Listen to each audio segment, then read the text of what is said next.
Hi, I'm Dr. Carole Keim. Parents often wonder if their child has a cold or if it's a sinus infection. The signs of a sinus infection are congestion, headache, runny nose, and cough. With the cough, it tends to be worst late at night and early in the morning.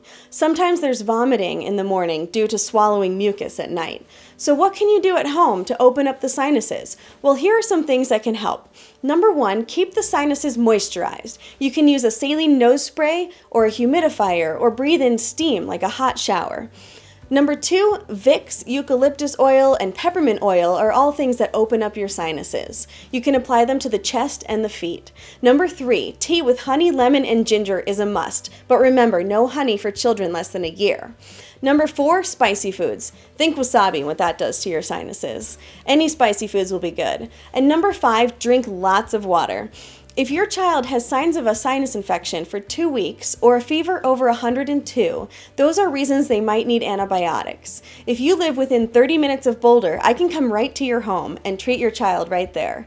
For more tips and more information, you can check out my YouTube channel or my blog at doctoratyourdoor.co. When going to the doctor just won't do, doctor at your door